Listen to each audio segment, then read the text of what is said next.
बुलंदशहर में राकेश टिकैत साहब हैं, जानने का प्रयास करूंगा। ना आलू का रेट मिल पा रहा है, ना मक्का का रेट मिल पा रहा है और ना गन्ने का बकाया मिल पा रहा है। क्या वजह है और क्या मांगे? देखो, डिमांड ये है कि आलू हमारा निर्यात बाहर होता है। जो गल्फ़ कंट्री है, हमारा सबसे बड़ा खरीदार गल्फ़ कंट्रियां हैं। सरकार को तुरंत चाहिए कि वहाँ पे आलू का निर्यात वहाँ पे खोल लें, वहाँ पे भेजने की व्यवस्था करें, ट्रांसपोर्ट सब्सिडी और एक रेट निर्धारित करके वहाँ पे भेजने का काम करें, जब किसान की जान बच सकती है। आलू की तो मंडियों में इतनी दुर्गति है कि वो 300 रुपये, 350 रुपये, 250 रुपये तक का 50 किलो वही जा रहा ना भाई, 3 रुपये किलो का रेट है। इससे किसान की हालात बहुत ज़्यादा ख़राब है। रही मक्का की 5 लाख टन मक्का, मीट्रिक टन मक्का बाहर से मंगाई। मध्य प्रदेश में 1100 रुपये से लगाकर उत्तर प्रदेश में 1400 रुपये, बिहार में 1300 रुपये ये मक्का का रेट है। 1000 रुपये नीचे गई तुरंत मक्का। समर्थन बोलो तो 24 रुपये कह रहा कि 1000 रुपये से भी ज़्यादा एक क्विंटल पर जा रही है। और अभी जो वो डील होगी अगर अमेरिका से, तो हर फसल का यही हाल होगा, किसान मरेगा और 4-5 साल में किसान निपट जाएगा। मक्का के मामले में अगर मैं ये कहूँ, किसानों से इनडायरेक्ट वे में लूट हो रही है मंडियों में, तो क्या ये गलत है? बिल्कुल लूट हो रही भाई। बाहर की मक्का आ गई, बहुत जगह बाहर की रैक लग रही है, ट्रेनों में आ रही, और बाहर की मक्का सीधा फैक्ट्री में उसमें सब जगह जा रही है। हमारे वालों कोई नहीं पूछ रहा। अभी अमेरिका से जो अनुबंध हुए हैं उसमें जो मक्का है, मुख्य रूप से मक्का है, सोयाबीन है, ये तमाम वो तो आएगी, वो आनी है अभी, वो आनी है वो तो भी। ये तो बगैर समझौते के आ गई। जो अभी फिलहाल तो क्या है कि हम 300% तक ड्यूटी लगा सकते हैं किसी भी प्रोडक्ट पे, लेकिन यहाँ अगर फ्री कर देंगे तो बाहर का तो सब्सिडाइज माल है वो आ जाएगा यहाँ पे। और अभी जिस तरह से 0% ड्यूटी कर रहे हैं कि अमेरिका 0% यहाँ पे भेजेगा अपना माल, तो हमारा सब किसान मरेगा, वो तबाह हो जाएगा, किसान यहाँ का बर्बाद हो जाएगा। क्योंकि भाई जब देश की सत्ता सिलेंडर वीर के हाथों में आ जाएगी, तो फिर देश का यही हाल होगा,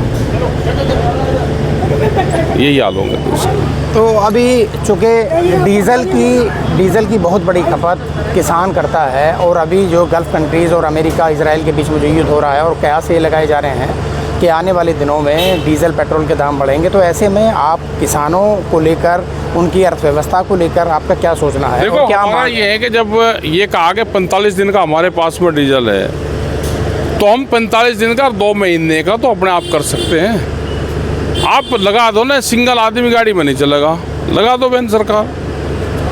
प्राइवेट गाड़ी भी क्यों जा रहे हैं? हमारी जो सरकारी गाड़ियाँ उसका इस्तेमाल करो। आज से 30 साल पहले हम सब प्राइवेट उन गाड़ियों में जाते थे, आज सबके पास में कार होगी। पहले एक कार थी, अब घर में 5-5 होगी।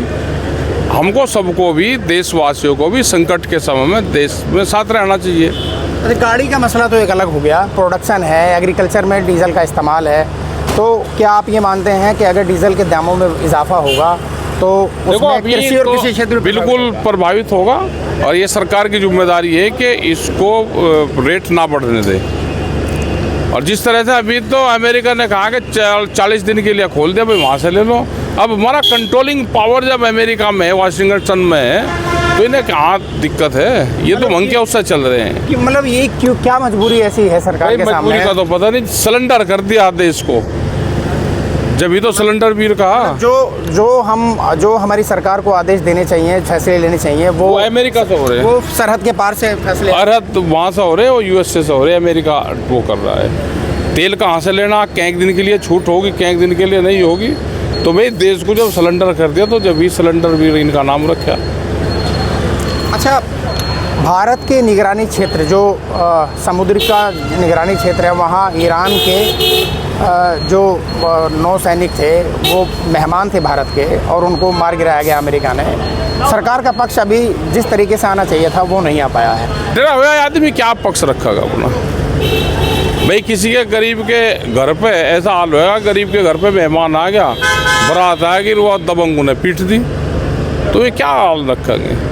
देश को गरीब बना दिया, मजबूर बना दिया। मतलब हमारा मेहमान यहाँ पे बुलाया और उसको पीट दिया दूसरे ने और हमने कुछ कहा ना, तो ये शर्म की बात है। अमेरिका का जो मार्केट है वो भारत में खोलने की पूरी तरह तैयारी है, तो आप किसानों का भविष्य देश में क्या देख रहे हैं? चूँकि आप किसानों के बड़े नेता हैं और बहुत बड़ा संगठन आप पूरे देश में चलाते हैं, तो आपकी नज़र में जो किसान का भविष्य है और खेती का जो भविष्य है वो क्या नज़र आता है अगले 10 साल? खेती, किसानी का, दूध का, व्यापारी का, ये बर्बाद होंगे। यहाँ पे लेबर बनेंगे, ये लेबर बन जाएंगे बस। और इस देश में दो चीज़ उन्होंने तलाश करी बार वालों ने, एक तो सस्ती लेबर और मार्केट। भाई जनसंख्या ज़्यादा है तो मार्केट मिलेगी, और व्यापारी ख़त्म कर दो, छोटा दुकानदार ख़त्म कर दो, साप्ताहिक बाज़ार ख़त्म कर दो, किसान को ख़त्म कर दो, तो यहाँ सस्ती लेबर मिलेगी। यही भारत देश ने उनसे एग्रीमेंट कर रखा कि हम सस्ती लेबर और बड़ी मार्केट आपको देंगे। जयंत चौधरी जी किसानों की बात, उनके जो परिवार है किसानों की बात करता आया है, लेकिन अब वो मौन है और किसानों की जहां बात आती है वो या तो अपना पक्ष रख नहीं पाते हैं, तो क्या दबाव में है या क्या सत्ता करेगा वो? किला ही क्या करेगा? भागते भूत की लंगोटी उसने पकड़ रखी, छोड़ ही ना, कम से कम वहाँ भीतर तो बैठा हो। किला ही क्या कर लगा? उसी के पीछे क्यों बैठे सारे? भाई इसका और नहीं करते क्या किसान की बात? क्या किला वही करे? नहीं, सत्ता किसानों की किला क्या कर लगा? वो किला है वो भी अपना सत्ता में रहना चाहिए। क्या सत्ता सरकार में रहने के कारण वो कई फैसले किसानों के हित में ले सकते हैं। क्या लेगा किसानों का आदमी? भाई किला आदमी क्या लेगा? उसके 50 का MP दुआ दो तो फिर ले लेंगे फैसले। अब किले आदमी के पीछे लग रहे जो किसान की बात करना। इन्होंने सारे 70% लोगों ने, मेंबर पार्लियामेंट ने अपने जो व्यवसाय लिख रखा वो कृषि लिख रखा, इन्हें बुलवाओ ना। उसी के पीछे क्यों लग रहे? घुमा फिरा के बाद फिर वहाँ जब हमारा क्यों रोड़ा करवाओ वापस में? तो हमारा ठीक चल रहा काम। जहाँ जैन जी से दोस्ती हो गई है क्या? नहीं, हमारा तो ठीक है उनसे। भाई किला क्या कर लगा वो तो अपना ठीक है। वहाँ बाहर लड़ाई लड़ी रहे, हम अपना बैठ कर निगाह रखे, बता दो दे कम से कम क्या हो रहा। अच्छा, गन्ने को लेकर के आपका क्या सोचना है? जिस तरह से समर्थन मूल्य पिछली बार सरकार ने बढ़ाया, खरीदारी इस बार जो वैरायटी थी उस पर नहीं बढ़ा, 35 रुपये का अंतर है। अर्ली वैरायटी पर बढ़ाया, बहुत वैरायटी रिजेक्ट कर दी, बहुत शुगर फैक्ट्रियाँ ले नहीं रही, और नए सीड पे काम होना चाहिए। करनाल की कुछ वैरायटी है, कुछ कोयम्बटूर की वैरायटी है, उन वैरायटी को यहाँ पे देना चाहिए, उनको बढ़ाना चाहिए। ये जो वैरायटी अभी है इन पे खर्चा बहुत ज़्यादा बढ़ रहा है। अच्छा, आने वाले समय में विधानसभा का चुनाव भी है देश में, तो क्या मानना है आपका? सत्ता परिवर्तन होना चाहिए या क्या आप सोचते हैं? भाई हमें तो चुनाव लड़ना नहीं, हमें तो आंदोलन करना। ए आ जाओ या बी आ जाओ, संगठन मजबूत रहेगा तो कुछ जान बचेगी। सत्ता परिवर्तन से कोई जान नहीं बचती। नीतीश कुमार जी को बिहार से दिल्ली उठा के ले आए, क्या आप सोचते हैं? वो तो पता ही था ये जिसके साथ में समझौता करें या उसे ही तुम्हारे सबसे पहले। भाई लालू का परिवार है, पासवान का है, नीतीश कुमार है, चौटालाल है, ये शिवसेना वाले हैं, जितने हैं नहीं तो मारेंगे। ये जिसके साथ में रहेंगे ये उसे ही कटक जाए। तो बीजेपी है तो कतली झगड़ालू पार्टी है, यह सबको निपटावेगी। तो नीतीश जी की पार्टी का भविष्य आप क्या देखते हैं? निमट जाएगा सहज सहज।